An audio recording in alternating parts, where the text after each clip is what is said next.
Vamos a empezar. Bueno, bienvenidos en nombre de la Asociación de Amigos de los Jardines del Retiro a esta biblioteca maravillosa que tenemos, que es parte de este patrimonio mundial. Me parece mentira que seamos patrimonio mundial, pues esto es patrimonio mundial. Hoy vamos a tratar de una parte de este patrimonio mundial, que es el Hospital del Niño Jesús, con todo el patrimonio tan maravilloso que tiene. Nos da mucha pena que intenten, pues eso, comercializar el Hospital del Niño Jesús, y por eso nosotros, aunque seamos en el retiro es todo, porque el retiro es patrimonio mundial, pero sí que estamos comprometidos a que el patrimonio mundial se cuide, porque entre otras cosas pertenecemos desde hace muchísimos años a lo que es el Consejo Cívico Social de la que era antes candidatura de la UNESCO, y entonces nos hemos comprometido a cuidarlo. Por eso no es de extrañar que en el primer momento que alguien pues ataque a cualquier cosa del patrimonio, ahí va a estar los amigos de los Jardines del Retiro diciendo que eso no puede ser. Y ya es otro momento. En cuanto salieron los parkings, tanto el que se iba a hacer ahí en el Desplayo esquina O'Donnell como este, pues se lo dirigimos a UNESCO. Estamos con el tema del Consejo Cívico Social, y que estamos muy contentos porque a nosotros nos llamó, fijaros que nos llamó Manuela Carmena, la anterior alcaldesa, me dijo: oye, vosotros tenéis que pertenecer a esto, que ya tenemos mucho, que esto. Y fue un acto maravilloso de constitución, porque estaba la Comunidad de Madrid, el Ayuntamiento, Carmena, la Comunidad de Madrid, el presidente de la Comunidad de Madrid y el ministro era Giró, que murió hace poco. Y los tres abrazaditos y diciendo que iban a hacer cosas juntos. Mismo el retiro, podéis ver que se está rehabilitando muchas cosas. Tenemos la montaña artificial, que ya nos ha dicho que antes de las elecciones se va a reinaugurar, no podía ser de otra manera, antes de las elecciones. También tenemos un sitio para mí idílico, que es el Castillo del Retiro. El Castillo del Retiro, que bueno, pues es una cosa también muy bonita, donde se hacían transmisiones en 1850, transmisiones ópticas por medio de espejos, subiendo una bola, y se transmitían las noticias en aquel entonces, y eso se está rehabilitando. Si no lo habéis visto, está en la parte sur, cerca de la Plaza del Niño Jesús, y está en ladrillo visto, o sea, y ahí lo tenemos. El estanque Ochavado, que tenía filtraciones, estaba sin agua, entonces inmediatamente se dieron cuenta de que eso no podía ser, porque que no puede ser que un sitio donde le dije a nuestro amigo Borja Caravante, al concejal, digo: vuestras piscinas, si pierden agua, que las arregláis. Sí, pues esto igual. Todas estas cosas que os he contado podamos seguir haciéndolas, porque la asociación tiene gastos. Porque por eso damos conferencias, visitas guiadas, traemos gente que nos cuenta cosas que no sabíamos del retiro, pues todas esas cosas. Tenemos una web, amigos del buenretiro.com, que es una maravilla de web, la podéis ver, y bueno, y para que veáis cómo somos y qué es lo que hacemos. Entonces, esto es de todos, no es de nuestro, ni del alcalde, ni mucho menos de otros, es de todos, patrimonio de la humanidad. Entonces, por favor, cuesta mucho, y a veces tendremos que contratar a un abogado, por si seguimos con el tema del Hospital Niño Jesús. Estamos dispuestos a hacer un recurso, a hacer lo que sea para impedir que esta barbaridad se haga. Bueno, pues mi parte, doy la palabra a Nuria, que es nuestra secretaria general, para que presente a nuestro amigo Alberto Otero. Hola, buenas tardes, señoras y señores. Es un placer para la Asociación de Amigos de los Jardines del Buen Retiro recibirles esta tarde junto a la Asociación Madrid Patrimonio y Ciudadanía, cuyo vocal técnico, el arquitecto don Alberto Tellería, nos va a ofrecer una ponencia en la que nos va a explicar todos los valores históricos, artísticos que tiene el primer hospital infantil de España, Hospital del Niño Jesús, que fue construido por iniciativa de la duquesa de Santoña en 1879. Está enclavado, como bien ha dicho nuestro presidente Javier, en el paisaje de la Luz, y por lo tanto es patrimonio mundial de la UNESCO. Sin más, les dejo a ustedes con Alberto Tellería, que con su apasionamiento nos va a distraer bastante y nos va a aportar unos datos maravillosos. Gracias.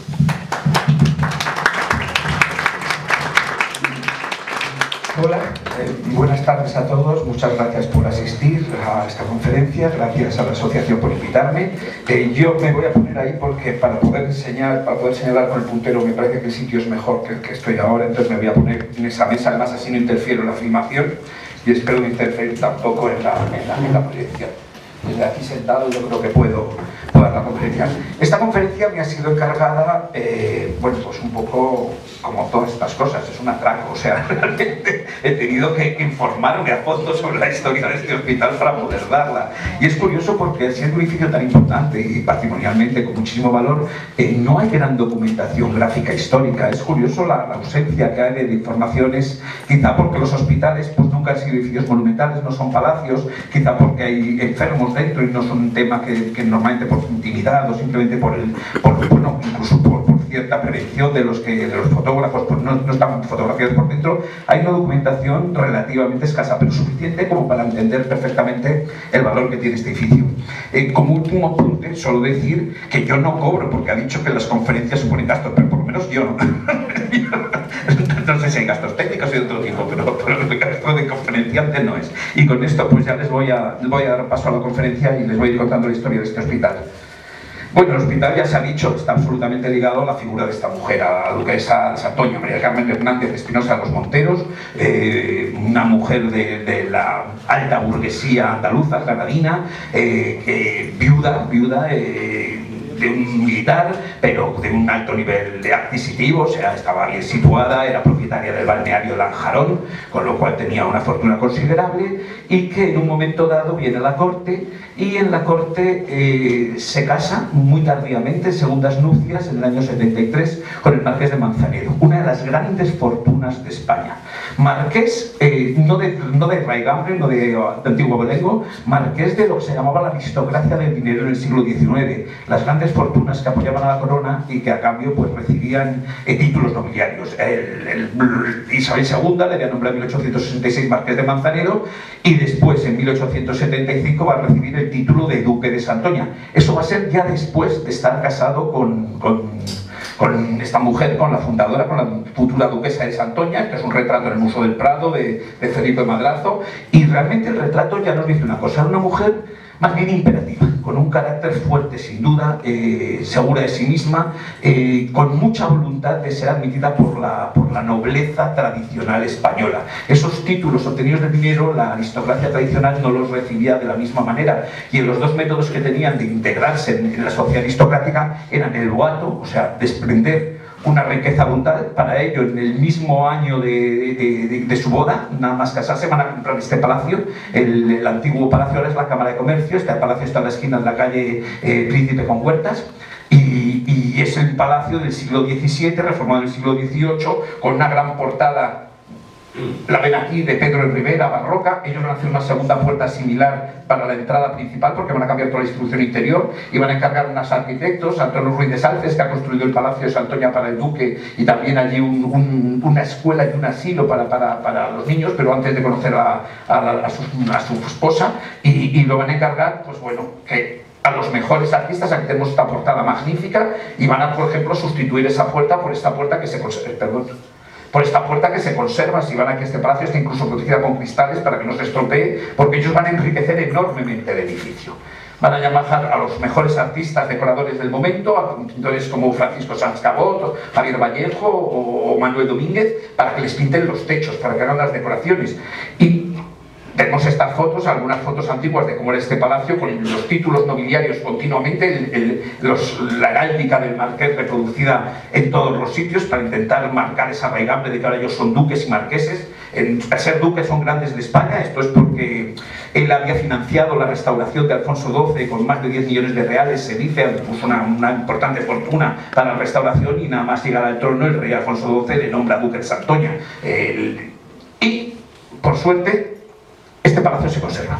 Se conserva maravillosamente, como pueden ver. El palacio es una verdadera joya, pero vemos ese boato tremendo. El palacio se va a volver el símbolo de la riqueza en la ciudad de entonces. De hecho, va a ser el palacio al que tienen que superar los demás palacios en este momento. Fíjense qué escalera, esta escalera de mármol. Sabemos, por ejemplo, que los marqueses de Linares, otros aristócratas del dinero, cuando hagan su gran palacio de la plaza de Cibeles, van a visitar este palacio para superarlo en todo. Entonces van a encargar artistas aún más importantes, a un escultor señalado la escalera, y todo lo demás lo van a traer de París para que sea el más alto nivel. Este es el palacio que marca el nivel del boato de la corte, con el que esta marquesa, mediante fiestas, reuniones y tal, esta duquesa de Santoña quiere integrarse en la burguesía, en la aristocracia tradicional. Estos son salones del palacio. Por suerte tenemos esto que se conserva entero y ya vemos qué riqueza desplegaba en todas partes. Algunas de las pinturas que estamos viendo son las que hemos visto en las fotos históricas. Y curiosamente el otro modo de entrar entre esa raigambre, más contraste no se puede ver entre estas dos imágenes. Este es el barrio de Peñuelas, en Madrid. Imagínense, aquí es donde la duquesa va a entrenar el otro método de ser aceptado por la aristocracia, la beneficencia. No voy a decir que ella lo hiciese solo por integrarse en la aristocracia. Las mujeres de su clase estaban todas educadas, muy religiosas en la época, y además todas estaban preparadas para la caridad. Ella era realmente caritativa. Y sabemos que se preocupaba realmente por los niños enfermos, porque tenemos informaciones de que se queja la comida que da en el hospital, que tiene que ser más calidad. Si los médicos no están de guardia, cuando ella aparece el médico de guardia, bueno, arma una bronca, los llega a despedir. Se mete en todo, o sea, controla hasta el último gasto, pero también busca que tenga la mejor calidad para los niños. O sea, eso no hay duda, pero también para ella era importante este modo de entrar en la aristocracia, porque no es una fundación directa, sino, como podemos ver ahí abajo, dice Real Orden de Alfonso X, por la que se autoriza la recién creada Asociación Nacional para la Fundación y Sostenimiento de Hospitales de Niños en España. Es decir, crean una asociación nacional con otras ramas de la aristocracia para poder establecer por primera vez hospitales infantiles en España. Los hospitales infantiles habían comenzado a surgir en Europa, habían comenzado a surgir ya a finales del siglo XVIII surge alguna cosa, pero a principios del siglo XIX ya en Francia ha surgido el hospital de los enfermos, de los niños enfermos, del Enfants Malades, y sobre todo a ella le impresiona el hospital en Roma, el hospitale de Bambino Gesù, el hospital precisamente del Niño Jesús, que tiene este mismo nombre, el hospital de Roma, y entonces ella decide fundar el Hospital del Niño Jesús, y primero lo hace de un modo, digamos, no tan lujoso como lo va a hacer después. En este barrio de Peñuelas van a comprar en la calle del Laurel un edificio y lo van a rehabilitar para transformarlo en hospital. Y van a encargar...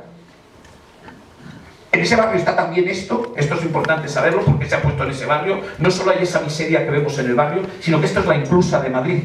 Era donde se dejaban los niños expósitos. Y no eran pocos, eran más de 1.400 niños al año los que eran abandonados en el entorno de la Inclusa. Aunque muy pocos realmente sobrevivían. Los niveles de mortalidad eran del 80% de los niños entre 1 y 6 años. O sea, que nos damos cuenta de la situación tan tremenda que había de salubridad con los niños en España. Entendemos perfectamente que estas damas estuviesen horrorizadas cuando conocían estos datos, cuando veían estas cosas. Claro, instalar el hospital en este barrio pues parecía una buena idea para tratar este problema. Y entonces ella aprovecha que está al lado de la Inclusa, esto está en la calle, estaba en la calle Embajadores. No existe esta cúpula, pero sí el edificio que la soportaba. Esto es la biblioteca de la UNED, lo que eran las escuelas Pierre de San Fernando, y esta es la Inclusa que se demolió y se trasladó. Y este es el hospital que funda ya en 1877. Este es el primer hospital, es la fundación, asisten los reyes, asiste la princesa de Asturias, hasta ella probablemente... Lo más probable es que sea esta dama que está aquí cogiendo un niño, lo pone en manos de las hermanas de la caridad, pero aquí podemos ver todo. Eran 7 salas con 10 camas cada una, o sea, 70 niños atendidas por un director médico cirujano. Una novedad, poner cirujanos para los niños. De hecho, este día se hace una primera operación de cirugía, algo bastante insólito en la época porque no se solía hacer cirugía infantil. Y ella hace que los médicos sean médicos cirujanos. 2 médicos cirujanos al cuidar las consultas, otros 2 suplentes para las guardias, 2 practicantes para las salas de consultas y 6 practicantes honorarios. Y el cuidado de los niños de las hijas de la caridad, que dependían directamente de ella. Es muy curioso esto, que ya no pone a las hijas de la caridad a depender de los médicos, sino directamente de sus órdenes. Por eso digo que esta señora probablemente debía tener mucho carácter y quiso manejar todas estas instalaciones a su gusto. ¿Qué ocurre? Bueno, pues esto enseguida se queda pequeño, esto es pobre y quizá no corresponde a sus intenciones de una gran fundación benéfica. Fíjense que moderna era toda la fundación, que por ejemplo tenemos esto, se editaban una revista, pero se editan muy pocos números, solo se editan 16 ejemplares, entre el 1 de abril y el 30 de mayo de 1877, pero ese hospital tiene una revista quincenal y semanal en la época de los hospitales de niños, La Caridad. Y probablemente volvemos a tener una visión pues, de una dama que podría ser ella misma, un poco más delgada, con toda la hermana de la Caridad. Entonces ella decide buscar construir el hospital en otro sitio, un nuevo hospital en planta. Y se le ofrecen terrenos en el barrio de Argüelles, cerca de la cárcel Modelo, más dentro de la ciudad, pero ella curiosamente rechaza esos terrenos y se viene a un solar un poco insólito al principio, porque no piensa en la lejanía, aunque cuando piensa en las razones se da cuenta de las grandes ventajas que tenía el solar. Ella se va a venir aquí, ese es el solar, lo vamos a ver ahora.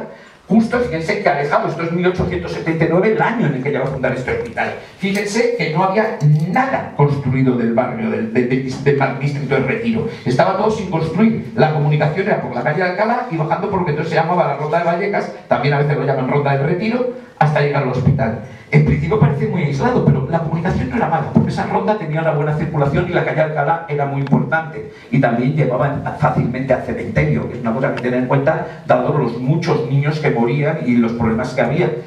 Lo que también es cierto es que a cambio tenía unas ventajas enormes. Una, el aislamiento del solar hacía que no hubiese problemas de transmisión de enfermedades. Los hospitales siempre han visto con sospecha en esa época en la que se creía que las enfermedades se transmitían por las vías más del aire. El aislamiento, los aires aislados le favorecían. Otra, la presencia del Retiro. El Retiro garantizaba un aire de la mayor pureza. Pensemos que muchas de las enfermedades de la época, el propio rey va a morir de tuberculosis, una enfermedad cuyo único tratamiento en la época eran los aires saludables. Por lo tanto, es lógico que escogiese este sitio. Y la tercera, que sin duda también pesaría algo, los precios eran baratos. Estos terrenos tan aislados de la ciudad no eran caros. Para hacer una gran fundación era importante porque iban a estar una gran cantidad de terreno. Esta es la parcela que va a ocupar el solar, más o menos está dibujada, luego la veremos regularizada. Ella segrega tira al norte, esto es muy curioso porque después esto se va a acabar sumando al hospital, pero en una futura compra, pero ella lo segrega. Y entonces ya tiene la parcela escogida para instalar su hospital, y lo que tiene que hacer, bueno, esto fíjense, está trayendo esta foto del año 29, este plano del año 29, porque fíjense que en el año 29 todavía el hospital, tantos años después, sigue aislado. Los primeros edificios del barrio están construidos hacia el norte, el hospital de San Juan de Dios, que luego va a ser el Gregorio Marañón, que también indica por qué se han instalado aquí los hospitales, de nuevo un hospital aislado y alejado de la ciudad, y todavía en 1929 todavía el hospital del Buen Retiro estaba totalmente aislado de la ciudad. O sea, vemos la salubridad que suponían esos terrenos en cuanto a contaminación. Fíjense que están comenzando a abrirse las calles del barrio Pacífico hacia arriba y se están haciendo las calles hacia abajo, pero todavía no han llegado al hospital. Una vez escogido el solar, está bien escogido, pues hay que escoger al arquitecto. Y coge un arquitecto también de gran importancia. Francisco Jareño Alarcón, lo tienen ustedes, miembro de la Academia de Bellas Artes, arquitecto del Ministerio de Fomento de Arquitectura, director de la Escuela de Arquitectura, un personaje muy importante, un arquitecto de estilo de clasicista, de formación, pero bueno, aquí está con el uniforme de los arquitectos en la época. Y el autor de piezas tan importantes como la Casa de la Moneda, desapareció en 1970, la Plaza de Colón. De hecho, estos edificios, alguien lo recordará, se les llamaba los Jareños, porque los había construido él, y fue un escándalo cuando se fueron los años 70, porque aparte que era una solidez extraordinaria, dos edificios magníficos que podían haberse dado a otros usos. Y estos edificios los Jareños se tiraron, de hecho quedan restos, probablemente de su piedra, todavía en los talleres de cantería de la Casa de Campo hay restos de los Jareños. Autor también del Tribunal de Cuentas del Reino, en la calle Fuencarral, enfrente del Museo Municipal. Este lo conocerán ustedes también, solo que ahora tiene una planta añadida, porque en este país todo se aprovecha, y hasta la administración especula con sus propios monumentos. Y luego autor, sobre todo, la pieza más importante, más famosa, del Palacio de Bibliotecas y Museos, la Biblioteca Nacional. Un edificio que para él fue una gran frustración, hizo un proyecto magnífico, este proyecto es el suyo, y solo llegó a construir la parte de abajo, y por problemas presupuestarios se paralizaron las obras, luego la volvieron a coger, pero ya cuando volvieron a coger las obras ya no lo encargaron a él la continuación, sino Antonio Ruiz de Salces, con lo cual el edificio no tiene las características tan interesantes que tenía su edificio original. Era, bueno, por ejemplo, ven que arriba no tenía ventanas porque esto iba a ser todo para pintura y toda la iluminación era por el techo, mientras que abajo eran ventanas porque iba a ser para escultura. O sea, el edificio estaba muy bien pensado, pero bueno, ya vemos que es un arquitecto del más alto nivel del que ella escoge, que además tiene una pequeña pieza en el propio Parque del Retiro. Esto se lo he traído porque, bueno, Jareño es el autor del pedestal. del ángel caído. En un momento dado, cuando la escultura de Weber se transforma en un éxito internacional, gana premios en exposiciones internacionales, en 1877 el ayuntamiento decide, no el ayuntamiento, el Museo del Prado, porque el propietario de la escultura es el Museo del Prado. Es una cesión hecha al ayuntamiento para transformarla en un monumento, y entonces es Francisco Jareño Alarcón el que va a diseñar la fuente pedestal esta que tiene con los monstruos que echa agua. Pues esa pieza todavía tenemos aquí una pieza en el retiro del propio Jareño. Y este es el proyecto que va a presentar Jareño para el Hospital del Niño Jesús. Más o menos la orientación es como la vemos, esto sería el norte y la parte de abajo el sur. Eso explica muy bien esta distribución. Él plantea un gran edificio central de instalaciones comunes, donde van a estar las consultas, donde va a estar la capilla, donde van a estar otras instalaciones que veremos, y luego una espina que va a ir uniendo pabellones donde los niños van a estar a un lado y las niñas al otro. Entonces los distintos tratamientos de distintos tipos de enfermedades, porque los pabellones van a ser de oftalmología, otros van a ser otras cosas, con los niños que estén aquí de pacientes, pues van a estar esto. La entrada, como hay un gran desnivel en la calle, en el centro se va a entrar por una escalinata, que se va a abrir la entrada central, cogiendo por la calle. Pero la entrada más habitual va a ser por el norte, que tiene esta circulación para los carruajes, y que va a generar que al final este acabe siendo el pabellón de portería. Porque este es un proyecto, digamos, ideal de cómo será el edificio cuando esté terminado. ¿Qué es lo interesante? Que esta solución en espina, en realidad permitiría seguir haciendo pabellones, y de hecho se van a hacer más pabellones. O sea, el planteamiento es que tú tienes un centro, un hospital, pero si tú podrías seguirlo ampliando casi indefinidamente mediante nuevos pabellones que uniesen. Hay que tener en cuenta que este pasillo central acaba teniendo en la actualidad unos 160 metros de largo, o sea, lo que indica a qué extremos se podía llegar este crecimiento. Y la distribución era también muy buena porque, piensen que todas las habitaciones tienen, estos son salas, una única sala a cada lado, con luz del sur, con total soleamiento, todas ellas separadas por patios lo bastante anchos, como los edificios son bajos, para que todos tengan un buen soleamiento, que luego en verano con las persianas se pueden cerrar, se cierran con las contraventanas y tienen luz del norte esas mismas salas. O sea, todas las habitaciones, los dormitorios van a estar muy bien iluminados y muy bien soleados.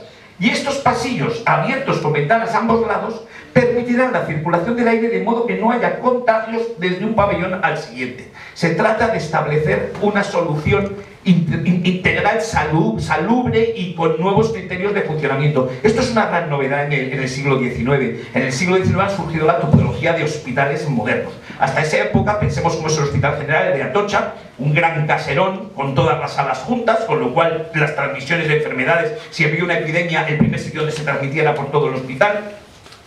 Eso genera muchos problemas. En el siglo XIX se van a plantear nuevos criterios de salubridad, higiene y de ordenación. Y la gran solución en los hospitales va a ser el hospital que llaman de pabellones. ¿Cuál es el problema de pabellones? Como el Gómez Ulla, por ejemplo, se hizo, o como el mismo San Juan de Dios que se construyó en este barrio. Esos pabellones, lo que había dos cosas. O los unías y entonces se producía la transmisión, o los separabas y entonces los médicos y los enfermos tenían que circular al aire libre entre pabellones. Eso generaba muchos problemas. La solución de una única galería central permitía, manteniendo la ventilación, sin embargo, que la gente no tuviera que salir al exterior para comunicar los pabellones.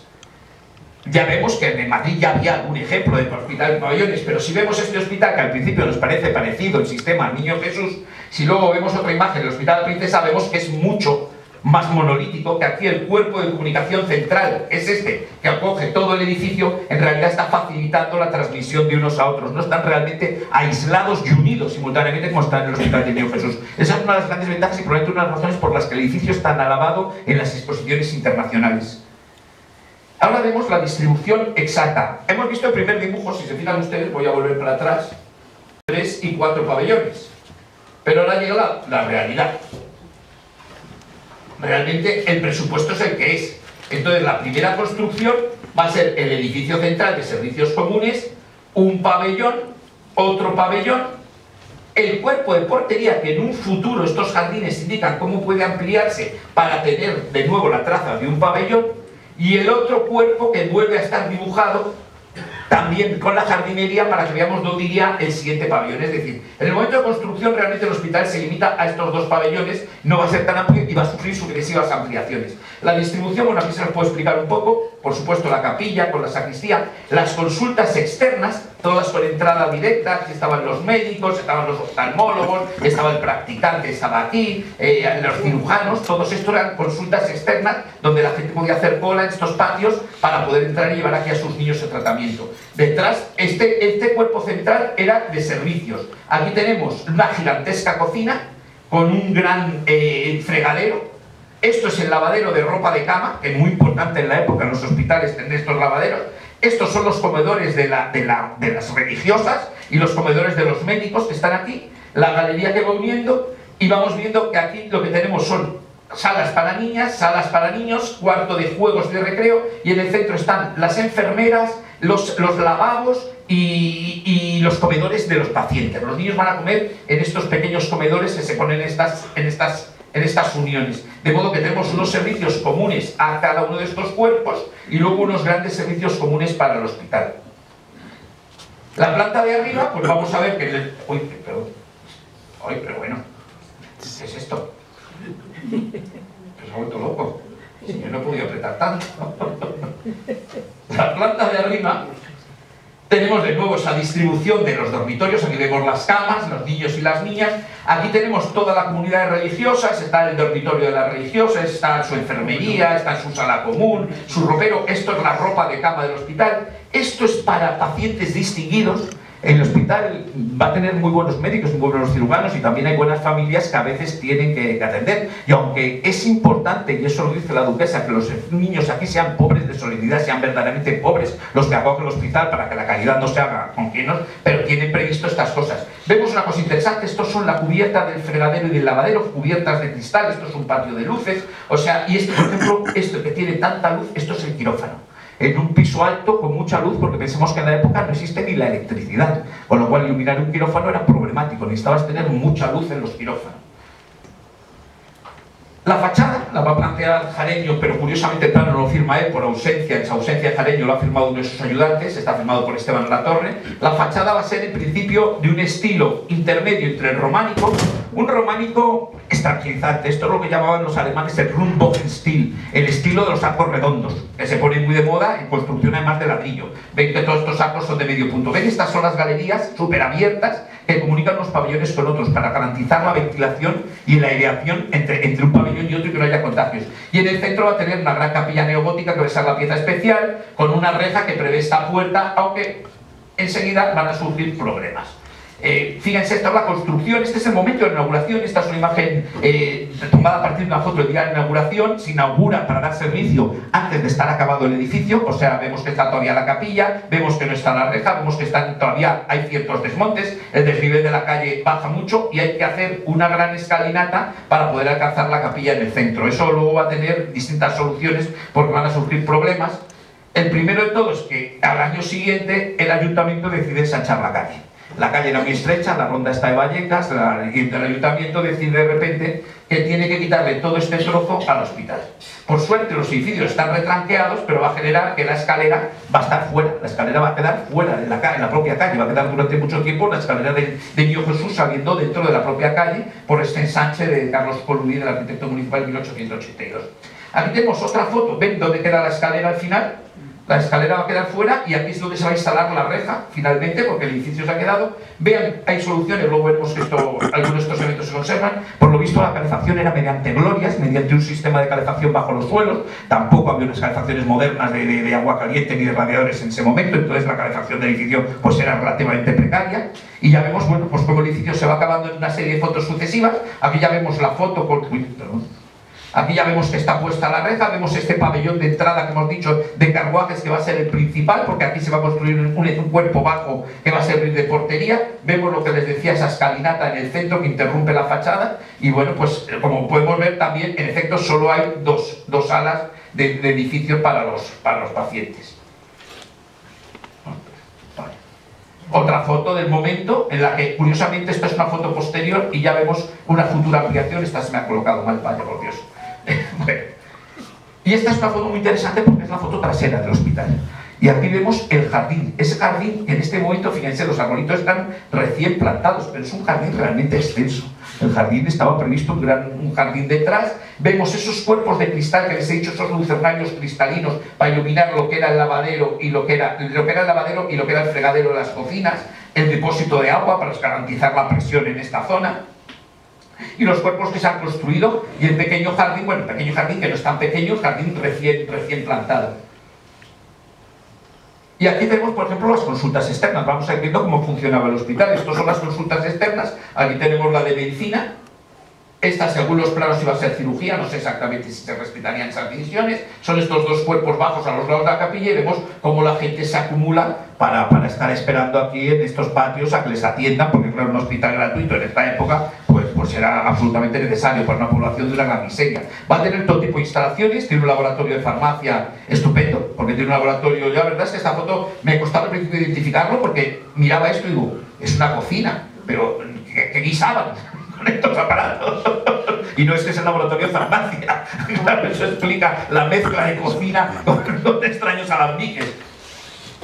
Aquí tenemos otra foto del laboratorio de farmacia. Vemos aquí a las religiosas con esas tocas espectaculares que usaban también en la época. En el laboratorio, pues produciendo los productos, tenía su propia farmacia. Sala de hidroterapia. Esto que ven aquí es una ducha. Esto sería lo que llamaríamos una ducha de hidromasaje. Todos estos tubos echan agua sobre el cuerpo que se mete la persona dentro, y todos estos tubos tienen el chorro superior y chorros que bañan todo el cuerpo. Vemos también aquí una tina, vemos las instalaciones para el agua caliente. Tenía todo tipo de instalaciones muy modernas en la época. El antequirófano, con unas instalaciones que supongo que son autoclaves para limpiar, pero insólitas. Esto no sé realmente qué es, yo creo que es un autoclave, pero es impresionante. Y estas cosas deben ser todo para esterilizar. Aquí sí vemos una camilla, que es lo único que se puede reconocer, y los lavabos con sus depósitos de agua caliente. El quirófano espectacular, con luz superior más las 3 ventanas que hemos visto. Fíjense que estaba la saca de cristal para que la luz nada lo interrumpa. Bueno, el quirófano es impresionante. En 1879 este quirófano debía ser la sensación a nivel internacional. Esto es lo que les decía. Aquí vemos el pasillo ese central larguísimo de 160 metros. Y fíjense estas galerías que se abren, estos grandes ventanales, que son muy estrechas para que circule el aire y no puedan ir de unos pabellones al siguiente. Aquí tenemos de nuevo las monjas.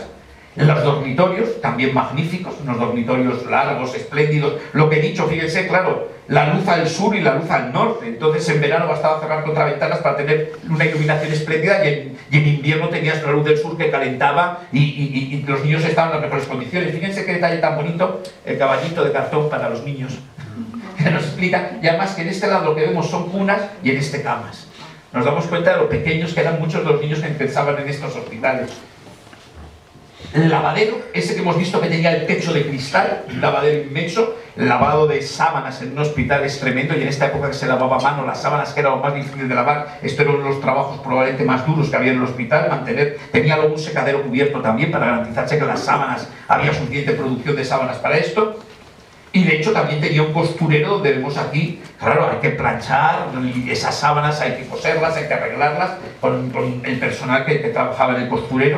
Es un hospital perfectamente dotado. La cocina impresionante. La cocina, fíjense que techo, claro, ahora ve uno, piensa la que hemos visto, que era el laboratorio de farmacia, y ahora te das cuenta de la diferencia de escala. La cocina para dar la comida a todos esos niños y a todos esos trabajadores, imagínense qué dimensiones tiene la cocina, es inmensa, con ese techo enorme en la altura, o sea, es realmente espectacular. Aquí tenemos a las cocineras con esa cocina en pleno funcionamiento, que era algo realmente impresionante. Las monjas, tenemos aquí las monjas con las tocas, debía tener bastante personal. Es difícil encontrar las cifras, especialmente porque al depender de la duquesa y el ser variable, es complicado. Está mejor estudiado el número de médicos y los médicos quiénes eran que del más restante personal del hospital. Pero aquí tenemos, por ejemplo, cómo serían esos pequeños comedores que había en cada pabellón. Estos son los comedores para servir a los niños. Entonces, bueno, fíjense qué graciosa esta mesita, con niños más pequeñitos, los niños estaban todos en sus mesas, y claro, tenían estos pequeños comedores para ir sirviendo sin que tuviesen que desplazarse a un comedor de entrada, y también para evitar contagios. Los niños iban a su comedor de niños solo los que estaban en el mismo dormitorio, y las niñas lo mismo, de modo que no se mezclaban con niños de otro hospital. Pensemos que había partes con niños que tenían un tipo de enfermedades y había otros, por ejemplo, que estaban por oftalmología. Convenía tenerlos separados para que no se transmitiesen, no se cogieran en un hospital lo que no tenían. Y por supuesto al final había unas salas de juego que hemos visto también en los extremos, donde los niños podían jugar y podían tener pues otras condiciones. Realmente era un hospital modélico en las condiciones de 1879. Hay que imaginar, bueno, que eran condiciones muy difíciles de tecnología, pues ya digo, no había electricidad, el agua caliente era un problema, la calefacción era tremenda, hay un año en el que escasea el combustible y no se calienta bien el hospital, ya hay quejas. Ya por cierto, ya no cuando estaba la duquesa al cargo, porque la duquesa acaba perdiéndolo todo. Y luego la capilla. La capilla es como la gran pieza artística del hospital, pero también es una capilla relativamente humilde. O sea, tiene buenas piezas, es bonita, pero no se ha hecho ningún derroche en ella. No ha habido una inversión especial de decir, en la capilla echamos el resto, gastamos una fortuna. Está acorde con las dimensiones y con las calidades del hospital. Como pueden ver, ni siquiera tiene un gran retablo. Tiene pues una hornacina con la Virgen, con los candelabros, una decoración mínima en esas paredes, un Via Crucis, un muy buen púlpito, unas galerías, pero no tiene grandes bóvedas ni tiene decoración especialmente suntuosa. Esto es lo que les decía, que se ven todavía hoy día las chimeneas estas impresionantes que asoman por encima del hospital, que por lo visto eran las glorias en su día. ¿Qué ocurre? Bueno, pues todo va funcionando bien, excepto que en un momento dado muere el duque, y el duque tiene una hija reconocida, una hija natural reconocida, a la que ha nombrado heredera años antes de casarse con la marquesa. Por supuesto, ha firmado después un codicilio para que su mujer quede bien situada, pero la hija pone un pleito, una serie de pleitos que llevan a la duquesa a la absoluta ruina. A acabar viviendo ella misma de la beneficencia. La mujer que había sido la mujer más rica de España, porque su marido en un año llega a ser el hombre más rico de España, con una fortuna calculada de más de 2.000 millones de reales en la época, que era una barbaridad, acaba quedando totalmente arruinada. ¿Qué ocurre? Que ella en un momento dado intenta mantener el hospital durante años, pero ya en 1890 se encuentra en una posición muy mala y comienza a plantearse que tiene que vender el hospital a planchar. La beneficencia pública del Estado no lo acepta. No lo acepta y el Estado se incauta al hospital. Ella intenta pasar los enfermos, los niños, enviarlos al hospital provincial y le dicen que turrú, y entonces el hospital se incauta al Estado y pierde el hospital. Es un tema muy confuso. Realmente aquí sí se nota que ella nunca logró integrarse en la alta sociedad de la época. No lo aceptaron. Probablemente por carácter, por sus orígenes, por lo que fuese, no la llegaron a aceptar porque no tiene la menor ayuda en este momento. Es todos, aun siendo su rival una hija natural que no estaba bien vista en el momento, nadie la apoya, realmente ella lo pierde todo. En un momento dado pide que se le pasen los muebles, los cuadros que ha puesto ya en el hospital, que son suyos. Al parecer tampoco lo obtiene, los acaba legando al propio hospital en su testamento, y por eso el hospital todavía conserva una colección artística. Pero la verdad es que es una historia turbia y confusa, porque además es increíble. Ella tenía una gran fortuna todavía, a pesar de las separaciones, a pesar de los pleitos, y lo pierde todo, y es un tema que nunca ha quedado claro. Ella tenía un carácter muy fuerte, probablemente siguió viviendo con mucho guato, con un guato que ya no se podía permitir, y al final, bueno, la echan hasta de su palacio, ese palacio de la calle Príncipe, pues la echan en 1890 y curiosamente con una orden de Canalejas, y lo compra Canalejas. Estas cosas, por eso digo que todo parece más bien turbio, la muerte, pero bueno, el hospital entonces va a pasar a la beneficencia pública, va a pasar por fin al Estado en este momento. Y lo primero que se plantea al Estado también es incorporar un asilo, sumarlo al hospital. Había un asilo que llevaba rondando desde hacía muchos años, el asilo de San Sebastián, que se había planteado construir en varios sitios, que nunca se construía, y entonces se decidió unificar con el hospital. Este es el plano, esta es la parcela al norte del Hospital de Niño Jesús. Digamos que el Niño Jesús estaría aquí justo debajo. Hay una parcela extraña que se ha obtenido uniendo ese trozo que separó la duquesa, ese trozo que veíamos al principio, esta tira, que es muy curioso porque esta parcela se la compran a la marquesa viuda de Cubas, la viuda del marqués de Cubas, que era un título pontificio, que estaba también en estas sociedades benéficas, que probablemente tenía buenas relaciones con la duquesa, y ella le compra la parcela, digamos, del interior, que era suya, y ella regala esta, que la ha debido obtener también de la duquesa, regala al Estado esa para que puedan llegar hasta la calle de Ronda. Y el primer proyecto de este hospital lo hace el arquitecto Carlos Velasco, y este pues va a ser el asilo de San Sebastián para niños huérfanos. Realmente es un buen proyecto, un proyecto bonito, pero un proyecto que duplicaba usos. Un proyecto que el Estado, pues en un momento dado se da cuenta de que es absurdo, porque por ejemplo plantea su propia capilla, plantea una serie de instalaciones comunes que ya las tiene el hospital, y entonces el resultado es que este proyecto, que iba a ser impresionante, este edificio, esta es la fachada que iba a ser al sur, o sea que iba a tener o una calle separando el hospital o un acceso común con el hospital, esta es la gran capilla prevista, pues el Estado decide que no. El proyecto en el último momento se cambia, no es el de, y se va a hacer Santiago Castellanos, este proyecto que es continuar el Niño Jesús.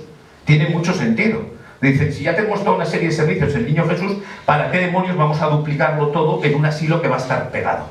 Entonces, este es el pabellón de portería que hemos visto en el primer proyecto que ya estaba construido. Se va a hacer una larga galería y va a unir los nuevos pabellones del asilo. Esto ya es un asilo donde los niños, pues esos niños de la inclusa, esos niños tenían grandes problemas porque en un momento dado había que hacer algo con ellos, iban creciendo, muchos niños están abandonados y es un asilo de huérfanos. Entonces es el asilo de huérfanos del Niño Jesús, de niños huérfanos del Niño Jesús. Y va a ser lo mismo, la división niños-niñas. Si nos damos cuenta, en realidad han cogido una distribución muy parecida, con la única diferencia que aquí en las galerías aprovechan para poner las escaleras, dado que tampoco necesitan ya esa ventilación porque estos son niños sanos, estos niños no están enfermos, estos simplemente son niños asilados, pero que van a tener la ventaja de tener los servicios de cocina, los servicios médicos y los servicios que tiene el propio hospital para darles para todo. Esta es la imagen de la colocación de la primera piedra de ese asilo en 1901, tenemos todavía a Alfonso XIII, justo el año anterior a comenzar a reinar, tiene aquí 15 años, Alfonso XIII, y entonces está con su madre María Cristina, que están las autoridades esperando. Esta es la escalinata que salía desde la calle y llevaba hasta el Hospital Niño Jesús. Esta es la capilla del Niño Jesús, como lo vemos, y bueno, esta es la colocación de la primera piedra de ese asilo. Y a partir de entonces todo es muy confuso, porque hay continuas ampliaciones del edificio, intervenciones, pero las fechas no encajan. Unos autores dicen 1912 se hace una gran ampliación, otros dicen 1919, sabemos que en 1919 desde luego hay una ampliación porque hay una inauguración de la reina. La reina va a visitar, está la doña Victoria, o sea, en 1906 Alfonso XIII se va a casar, la reina Victoria va a ser su mujer y va a hacer continuas visitas a este hospital. Es una cosa, hay muchísima información gráfica de sus visitas a este hospital. Ella, como buena inglesa, consideraba parte de su deber de reina hacer estas labores y lo cumplía a rajatabla. Por eso esta mujer sufrió una gran decepción cuando la expulsaron los españoles y se dio cuenta de que ella no había ganado el cariño a pesar de todas estas visitas de caridad que hacía. Yo creo que no era el momento en que la gente comenzaba a estar un poco harta de caridad y comenzaba a pedir derechos más que caridad. Y aquí tenemos la inauguración de los nuevos pabellones del Niño Jesús, que a lo que yo entiendo es este cuerpo. El cuerpo, si dan cuenta, el edificio se había construido con solo un cuerpo a cada lado. Luego se había hecho el asilo, que es el cuerpo que asoma por allí, porque nunca se llegó a construir la ampliación de lo de las porterías. Y por fin se construye este cuerpo que permite ampliar la capacidad del hospital. De hecho, sabemos que en un momento dado el hospital tiene 100 niños, luego tiene 150, luego tiene 300 niños. O sea que hay una continua ampliación. Esta es una foto desde el Retiro de esa ampliación que aquí tenemos, esta fachada sur. Esto no lo conocemos ninguno porque está totalmente destruido. Esto es una de las piezas que ha sido intervenido en el hospital y esta fachada no la vemos porque este cuerpo ha sido renovado. O sea, vemos un cuerpo moderno que creemos que es posterior, pero no es un cuerpo entre 1912 y 1919 que se ha ampliado posteriormente. Aquí tenemos a la reina precisamente viendo ese interior, visitando las salas nuevas del hospital, unos pabellones inaugurados en el asilo hospital del Niño Jesús, vean el doble nombre porque ahora es asilo y hospital. Se inauguran nuevas instalaciones, por ejemplo la electroterapia, ha aparecido la electricidad y se hace una sala de electroterapia, no sé qué torturas son a los niños en esta sala, no me quiero imaginar cómo sería eso la electroterapia en la época, pero me imagino que debían de unos calambrazos que debían salir todos chamuscados de esta sala. Y fíjense el quirófano cómo ha evolucionado, fíjense qué lámpara, ese quirófano que dependía de la luz natural y del techo de cristal, fíjense ya tiene una lámpara de quirófano poderosa, ya hay luz eléctrica para estas nuevas instalaciones. De hecho aquí tenemos una operación en ese quirófano en 1929. Salas de rehabilitación con nuevos aparatos, con nuevos equipamientos. El hospital, desde que pasa a ser de la beneficencia, presume mucho de las mejoras. Bien, es verdad que antes de la beneficencia había durado muy pocos años y era un hospital nuevo, con lo cual no tuvieron que hacer muchas mejoras. Estamos hablando de que han pasado 40 años de la inauguración y por lo tanto, lógicamente, este edificio va requiriendo cada vez más instalaciones. Bueno, han pasado 50 años de la inauguración. Fíjense las salas que también vemos que han cambiado las lámparas y el techo, hay un nuevo techo y ya es la luz eléctrica en esas salas que antes teníamos unos faroles de cristal colgados en el centro, pues también se han actualizado. Aquí tenemos otra foto de los dormitorios y tal, una foto del año 29, vemos cómo era el hospital en esta época. El estilo ya en esta época ha estado totalmente desfasado. Vemos otra foto de 1929 donde vemos ese pabellón nuevo. Esta foto es muy curiosa La he traído porque esta foto, que es yo creo que es de inmediata posguerra, fíjense que ya no hay escalera. La calle, al ampliarla, se han comido la escalera, ya no se puede entrar directamente a la capilla. Ahora hay que hacer el recorrido entrando desde la puerta principal del hospital. La capilla ha quedado aislado del público. Y también las salas de consultas ahora tienen un acceso mucho más difícil. Y fíjense el cuerpo que les decía, en una reforma de los años 50, lo que le hicieron. Le hicieron este destrozo. Abrieron unas terrazas que estaban muy bien al sur, pero la verdad es que se lo cargaron. Desde el punto de vista estético, ese cuerpo que era muy bonito, pues se transformó en estas cosas. Sabemos la fecha, porque aparte que en el año 61 tenemos fotos fechadas que ya está construida, vemos que las farolas es una farola antigua tipo villa a la que le han puesto un fluorescente, porque Madrid se está actualizando. En el año 79 se celebra el centenario, se emitió un sello del Hospital Niño Jesús, y hay que decir que en este momento ya está incoado como bien de interés cultural. En el año 77 se hace una incoación masiva, se hace una lista de edificios de valor que deben ser protegidos como bienes de interés cultural, y el Hospital de Niño Jesús es uno de esos edificios que está en esa lista. Entonces, en este momento, cuando cumple el centenario, el príncipe de Asturias, en aquel momento, Felipe VI en la actualidad, era el presidente de honor del hospital, y bueno, pues se celebra el centenario emitiendo un sello, y ya digo que en este momento ya está incoado como bien de interés cultural. Hay que decir también una cosa interesante de este hospital, y es cómo ha generado una contaminación en el vecino Parque del Retiro. Ven qué curioso, este es el primer director del hospital, don Mariano Benavente y González, el doctor Mariano Benavente y González. Pues al doctor Mariano Benavente y González se le coloca un monumento en el centro del parterre del Retiro. Cuando muere, fíjense que la foto anterior es la de su muerte en 1885, y en 1886 se inaugura el monumento al doctor Benavente.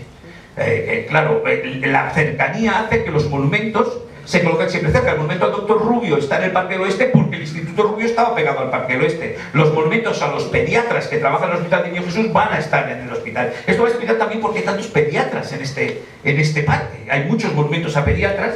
Este monumento va a tener una historia. Esta era la frase que ponía, esta era una frase que en el pedestal original ponía esto: medicación sencilla, amor materno devuelve la salud al niño enfermo. Era una frase del doctor, un poemita, y lógicamente escribía poemas porque su hijo es Jacinto Benavente. Y aquí lo vemos junto al monumento a su padre.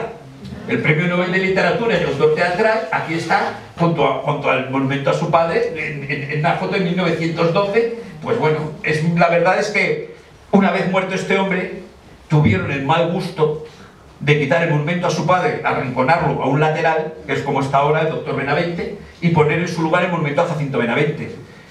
Yo no creo que a Jacinto le hubiese gustado. A don Jacinto, eso de que te quiten un monumento a tu padre, que ha estado allí, y que te pongan el tuyo, sinceramente, alguien debía haber pensado que era poco sensible. Quizá el monumento del Jacinto al doctor Benavente era demasiado pequeño para ese sitio, pensaron que uno más monumental como este quedaba mejor, de acuerdo, pero es bastante duro que sea el del hijo el que sustituya al padre. También tenemos otro monumento importante, al doctor Tolosa Latour, que también fue director un tiempo de este hospital y que también trabajó aquí. Y de nuevo nos encontramos con que estamos hablando de un pediatra. Fíjense que es la madre con el niño que le está poniendo una corona al doctor, porque claro, le ha salvado la vida de muchos niños. Los médicos de niños eran absolutamente populares. Podemos imaginar en aquella época, con tantas enfermedades, un nivel de mortalidad infantil tan espantoso, lo que debía ser un médico que te salvaba la vida de un hijo. Era algo fundamental, por lo cual, pues estos monumentos se sufragaban muchas veces por estación popular, y realmente se levantaban todos.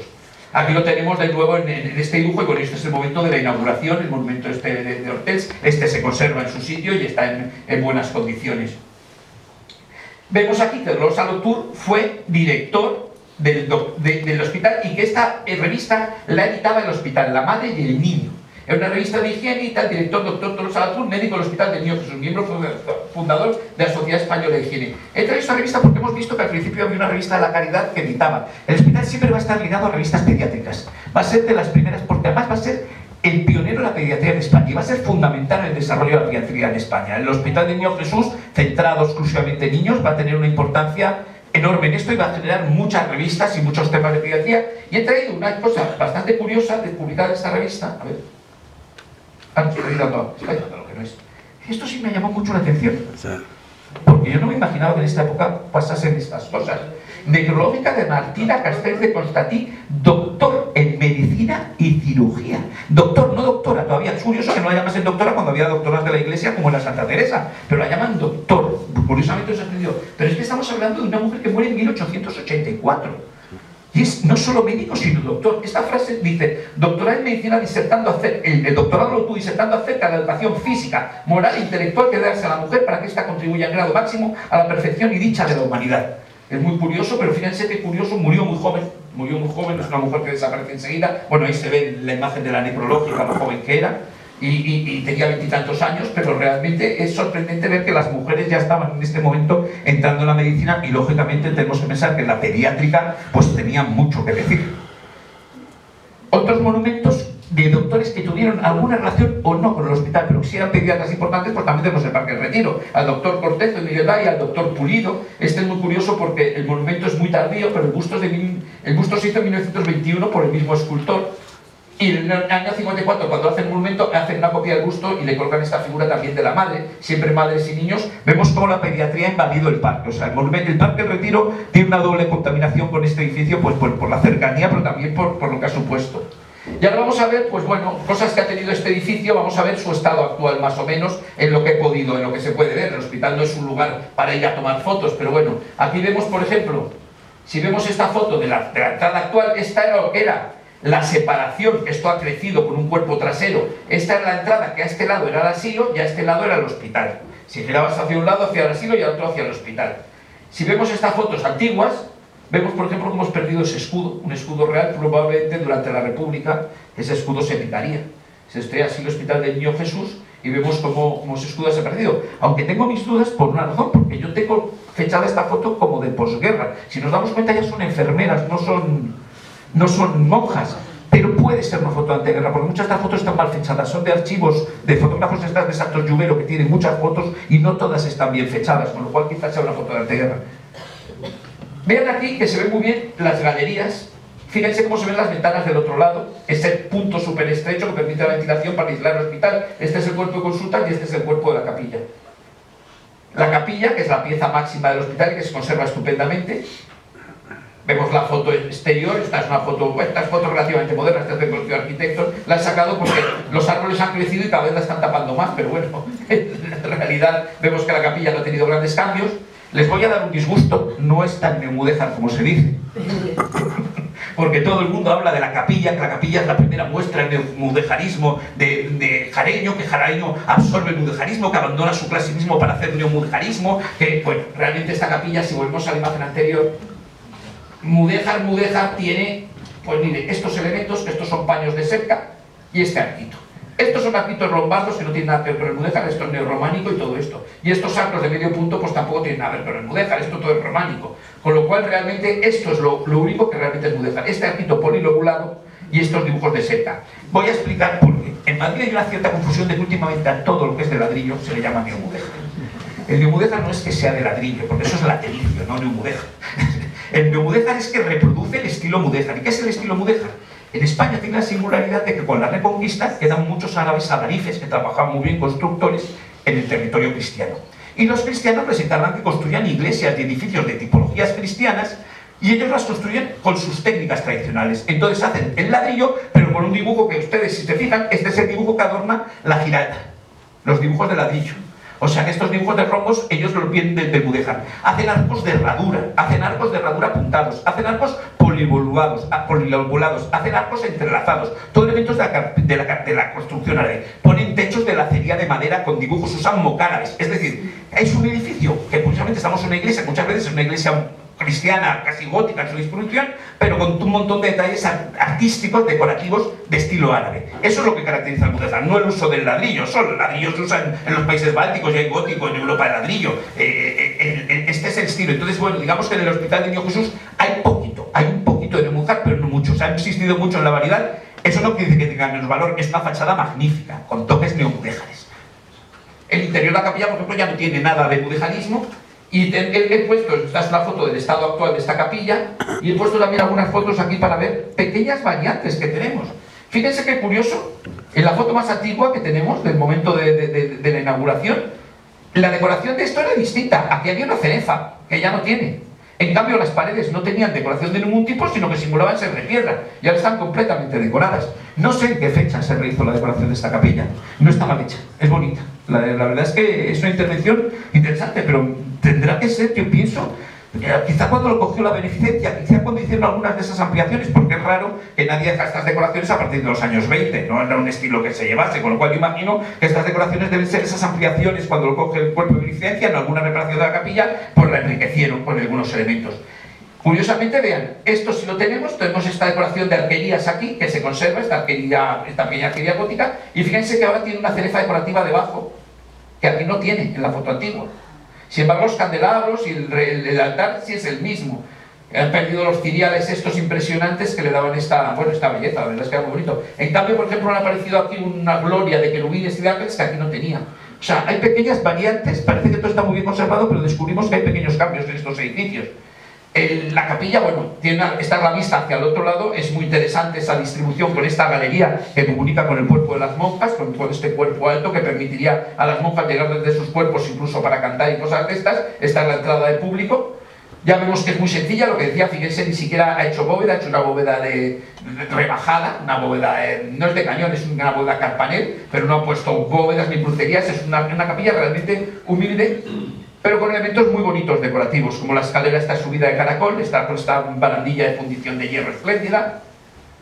Aquí tenemos, por ejemplo, que se ven esas vidrieras magníficas de la Casa Mayer, una casa de Múnich y Londres, que es la autora de muchas vidrieras del siglo XIX en España, hasta que en España vuelve a surgir el arte de la vidriería con la restauración de la Catedral de León. Realmente no hay producciones, y luego ya cuando llega la Casa Paulellán, que abre en Madrid, ya todas las vidrieras van a ser de esas, pero hasta entonces normalmente se encargan a la Casa Mayer de Múnich, de San Francisco el Grande, y de muchas iglesias de ese momento se encargan a la Casa Mayer. Bueno, pues la Capilla del Niño Jesús tiene unas muy buenas vidrieras de ese periodo, vidrieras neogóticas, pero espléndidas, que además reproducen el ciclo de la infancia del Niño Jesús, porque lógicamente es el Hospital del Niño Jesús, por lo tanto tiene toda la lógica lo que están reproduciendo. Conservamos maravillosamente el púlpito, esto es la foto histórica que les he enseñado antes, y esta es en la actualidad, está perfectamente el púlpito. Conservamos también todo este Via Crucis que regaló la duquesa, tallado en madera, está aquí en la foto histórica. Este retablo en cambio ha desaparecido, por ejemplo, ese retablo ya no está. Había muchos cuadros que donó la duquesa, muchos cuadros, 150 cuadros por lo menos. Es un tema confuso porque en el momento pide que se los devuelvan, pero luego parece que su testamento están en el hospital y los deja al hospital. Y bueno, muchos de esos cuadros pues no sabemos muy bien cuáles eran ni cuáles no eran, pero muchos se conservan realmente. O sea, en la actualidad hay muchas piezas artísticas, y por ejemplo estos dos que los hemos visto en una foto de antes de la guerra, estas son fotos de antes de la guerra de dos cuadros que están en el Hospital de Niño Jesús, y aquí los tenemos después de la guerra restaurados en el año 2002 y en el 2003, estos cuadros anónimos de caballeros de la Orden de Santiago, en concreto, porque lleva ahí la Cruz de Santiago. Tenemos también este cuadro restaurado en 1993, Antonio Castrejón, hay otros cuadros de Antonio Castrejón. Este se ha restaurado en 2004 porque este fue el que robaron en 2003. Lo robaron y hicieron un destrozo. Sí, este está en la iglesia y entonces lo robaron, pero además, como de costumbre del ladrón, pues era un bruto. Cortó el cuadro por el borde y lo plegó. Con lo cual, cuando se romperon unos meses después, todo el cuadro estaba plegado. Imagínense un lienzo tan antiguo con un óleo seco plegado, pues todos los sitios donde plegó se había saltado la pintura, el cuadro parecía un puzzle, estaba todo dividido en trocitos así. Entonces ha tenido una restauración complicada, pero ha recuperado su belleza. Es una pieza más importante porque en Juan de Roderas tenemos muy pocas piezas de este periodo y es un cuadro de gran calidad. Y de hecho, por ejemplo, esta es la sala de protocolo del hospital y vemos que está decorada con muchísimos cuadros. Yo no tengo el inventario de lo que hay, pero por lo visto todavía conservan muchas piezas este hospital de estos tesoros artísticos, que por desgracia, pues eso, están en la sala de protocolo o están en salas donde el público no puede verlos. Esa es una de esas cosas que en estos edificios quizá habría que plantearse por lo menos una exposición para que podamos ver lo que hay. Es una de esas cosas que, dado que esto está en el patrimonio mundial, pues habría que plantear que a lo mejor el Consejo Cívico plantee una exposición de las piezas artísticas del hospital y que las saquen de ahí y las podamos ver los ciudadanos. Ahora voy a ponerles una secuencia curiosa que es una foto aérea del hospital. He intentado que las fotos aéreas me queden iguales y vemos aquí en 1927 que es la primera foto aérea que tenemos. Esta foto se hace para hacer un plano en el 29 y es una foto que nos dice muchas cosas. Miren, este es el cuerpo al sur que luego reformaron y que está construido en 1912. Pero ¿recuerdan ustedes que el asilo tenía 3 pabellones? Pues no, solo se construyó uno. No llegaba el presupuesto para más, o sea que el asilo en realidad era muy pequeñito. Estaba previsto por 3 pabellones y se acabó siendo solo este. Este es el cuerpo de portería. galería, la gran galería de comunicación. Vemos que más o menos está todo. Aquí no se ve muy bien, pero tiene que haber por aquí un cuerpo de infecciosos y aquí hay un cuerpo lateral. El cuerpo infeccioso se creó tardíamente para las enfermedades agudas, poder separarlos y aislarlos de los más enfermos. A raíz de ese dibujo, de esa foto, se hace este plano. Este es el plano que se obtiene de eso, donde podemos ver más o menos cómo estaba el hospital en el momento. Vemos que este pabellón se ha hecho un cuerpo bajo aquí delante, pero no se ha hecho el cuerpo trasero. Ahora esto está construido también, esta es la recepción actual. Vemos aquí que está la huella de dónde está previsto el siguiente cuerpo, que en efecto lo hemos visto en la foto anterior. Este es el pabellón de infecciosos que no veíamos. Y bueno, vemos aquí cómo estaba el hospital. Y vamos a ir viendo sucesivas fotos de lo que va avanzando. Esta es la foto de 1946, donde no hay cambios. En 1946 acaba de terminar la guerra, obviamente no hay presupuesto y el hospital sigue idéntico.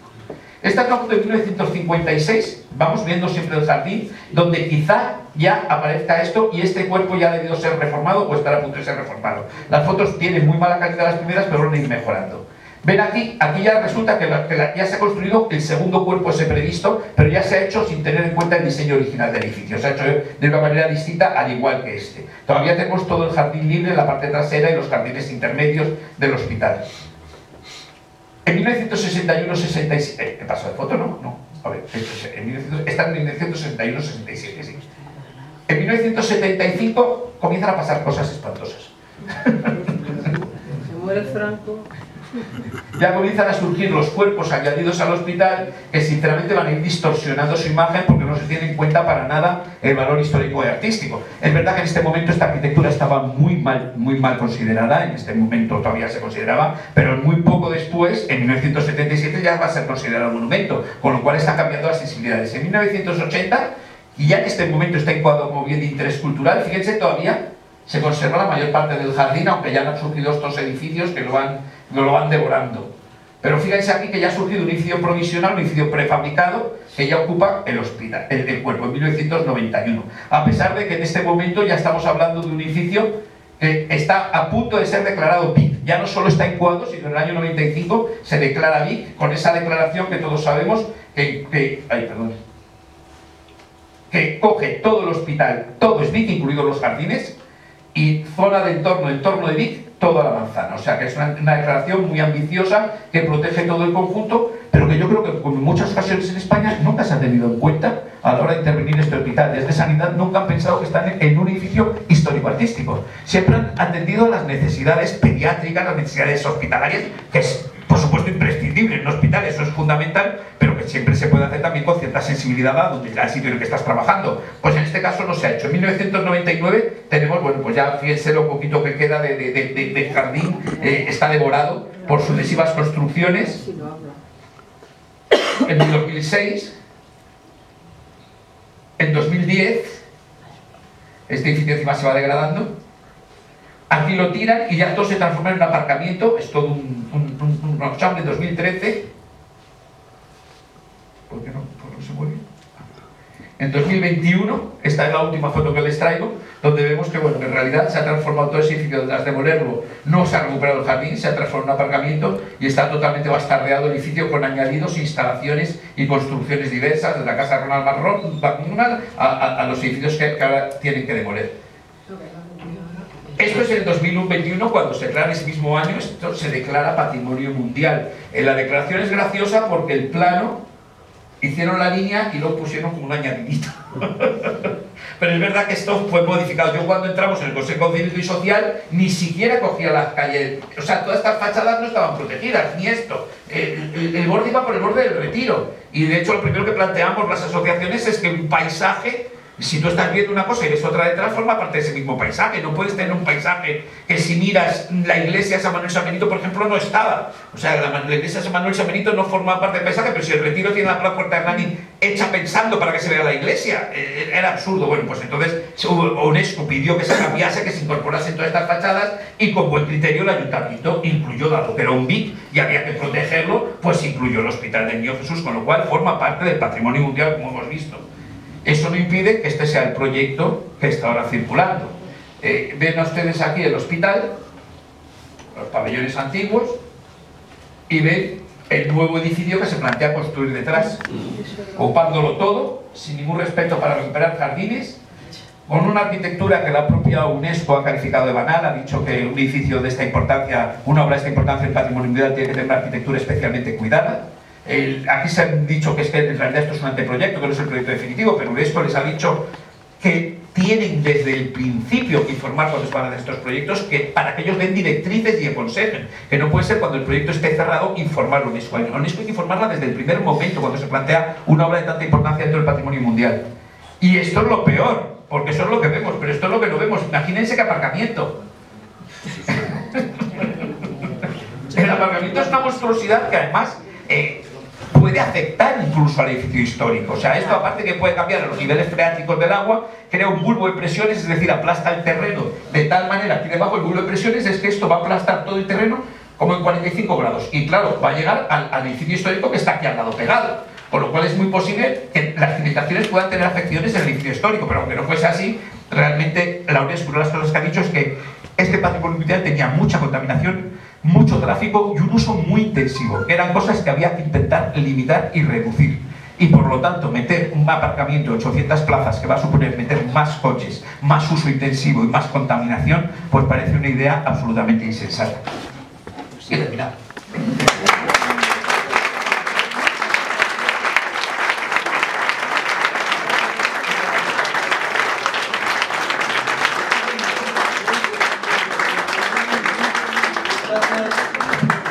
Gracias, Alberto. Si tenéis alguna pregunta, por favor. No. Aquí también está por aquí José María, de la asociación Retiro Norte, Vecinal Retiro Norte, que lleva el tema este del Niño Jesús muy bien. Y bueno, cualquiera que quiera intervenir, ¿alguna pregunta? Sí. Bueno, las consecuencias, un poco la situación como está ahora mismo, es que se recibió una carta de UNESCO a través de la agencia que ellos utilizan, que es ICOMOS, y en la carta, esta es la que ha salido en prensa, en los medios, en la que dice que es desmesurado el número de plazas y que el diseño arquitectónico tiene que replantearse. Nosotros desde la asociación estamos planteando una solución ahora que está demolido el edificio que se estaba construyendo y se quedó congelado, que estaba en ruina, es tratar sobre la huella de ese edificio, hacer la ampliación que necesita el hospital y recuperar de una vez los jardines protegidos y seguir las recomendaciones de UNESCO y las que pretendemos también en la asociación de eliminar las plazas de aparcamiento que no son necesarias. UNESCO dice que para profesionales que usan el hospital, que se favorezca el uso, se incentive el uso del transporte público. Hay 8 líneas de autobuses y 2 de metro. Se utilice exclusivamente aparcamiento para las plazas que son estrictamente necesarias y además deben de ser verificadas esa necesidad, con lo cual serían plazas de urgencia, que no se utilice en ningún caso para personas ajenas al hospital. Eso es lo que quiere decir cuando dice que son desmesuradas las plazas, con lo cual de las 808 plazas pues estamos calculando que no más de 50 o 100 podrían quedar. Además, no se ha mencionado que cuando se alega de que son necesarias las plazas para los padres que acuden con los niños al hospital, ahora mismo delante del aparcamiento de urgencias del hospital hay una escuela privada que, si sois vecinos, pues están buzoneando en la zona. Son plazas de pago de entre 300 y 700 euros mensuales. Por tanto, es una escuela privada que tiene su propio aparcamiento, sus propios jardines y ocupan el espacio de aparcamiento de urgencia. Esas son las plazas que habría que recuperar y ahora mismo pues está sirviendo para que en espacio público una empresa privada haga un negocio. Entonces, dentro de la situación ahora mismo actual, es que la Comunidad de Madrid, que es la titular del bien, tiene que decidir qué hacer. O bien cambiar el proyecto siguiendo las instrucciones de ICOMOS, o bien ICOMOS y UNESCO, en definitiva, podría optar por quitar el galardón que otorgó al Paisaje de la Luz de Patrimonio Mundial. Esa es la disyuntiva que tiene ahora mismo la Comunidad de Madrid. Sí. Quería hacer un comentario en relación con las fotografías estas que has puesto comparando las que estaban las enfermeras con el edificio actualmente. Evidentemente el escudo de arriba hace pensar que puede ser anterior a la contienda civil, pero una tía mía que nació en el año 1918 estudió enfermería y ha estado trabajando aquí hasta que se jubiló. Anteriormente estuvo en La Paz, en el materno infantil, con niños pequeñitos, prematuros y esto, y esa fotografía me recordó nada más verla a las de mi tía cuando estaba en la escuela de enfermería, que incluso fue después de la guerra. Sí, es que la foto teóricamente es después de la guerra. Lo raro es que se picase ese escudo después de la guerra. A lo mejor simplemente por daños estaba defectuoso y lo retiraron de restaurarlo, que era algo que también se hacía frecuentemente. Entonces a lo mejor el escudo ya estaba muy dañada la piedra y para que no lo usase, pues se evitaron a picarlo. Tirotearon en la guerra y... Sí, pero la foto tiene buen aspecto todavía, o sea, y en efecto la foto esa yo la tengo clasificada como de posguerra. Sí, no, es que al ver las enfermeras, entonces, sí, digo, mi tía en la escuela de enfermeras. No olvide que la asociación pues sigue con estas conferencias. El día 24 tenemos en Casa de Vacas una que va a ser preciosa, que es Benlliure en el Retiro, en que viene la bisnieta de Benlliure, Lucrecia, y va a participar en la conferencia. Y acta seguida a la conferencia, pues va a haber un barítono, ¿es un barítono? Sí, que va a cantar pues canciones como... ¿cuáles son? Agua, azúcar y ese aguardiente. Y esas piezas de temas de Azuela muy bonitas.